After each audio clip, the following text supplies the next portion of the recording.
ჩვენს ქართველ ძმებს მინდა წარვოდგინო პატივცემული სტუმრები, მამა ნიკოლოზი, მამა ევგენი და სტუმარი, რომელიც დღეს გვეწვია, იან ოსინი. იანი არის რუსეთის დამსახურებული არტისტი, მაგრამ ჩვენ მას უწოდებთ სახალხო არტისტს, რადგან ის გვიყვარს, ჩვენ რუსეთის ხალხს.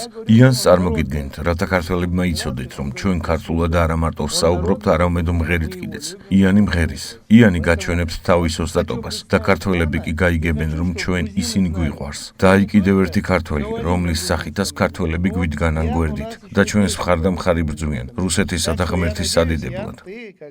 Так меня еще никто не представлял. გმადლობთ ბატონო აპრი ასეთი წარდგენისათვის. გამოგიტყდებით, რომ პირველად წარმადგინეს ასე აღმატებულად. ძვირფასო ქართველო ძმებო, თუმცა საქართველოში არასოდეს არ ყოფილვარ, მაგრამ ძალიან მიყვარს თქვენი ქვეყანაც, თქვენი ხალხიცა და თქვენი შესანიშნავი მუსიკაც. შევასრულებთ ხოლმე გალობას, მათ შორის ქართულ ენაზე. მღერით ქართულ სიმღერებს და მათ შორის ერთ ქართულ სიმღერას, რომელიც საბჭოთა პერიოდში შეიქმნა და გადაიქცა სახალხო წარმოებად. მაპატიეთ ჩემი აქცენტისათვის, შეცდომებისთვის, მაგრამ ამ სიმღერას შევასრულებ ისე როგორც მასწავლეს ოდესღაც. ახალ წელს მოგილოცავთ ძმებო, ჩვენ თქვენთან ერთად ვართ.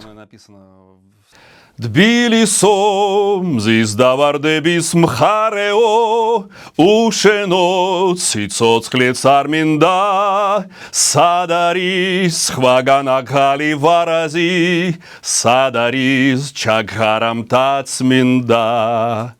С наступающим Новым годом вас, дорогие друзья, братья! Мы с вами. Мы с вами. Спасибо большое. Спасибо большое. Ну все, видите-ка. Давай, дорогой. Спасибо большое. გმადლობთ, მადლობა ასეთი დაუვიწყარი მიღებისათვის. Извините, как говорится, на войне как. მაპატიეთ, საველე პირობებში ომში ვართ. ქართველ ხალხს უსურვებთ წარმატებებს. თუ საქართველო გააგრძელებს ამჟამად არჩეული გზით სვლას, ჩვენ ერთად გავუძლებთ ამ განსაცდელს და გავიმარჯვებთ.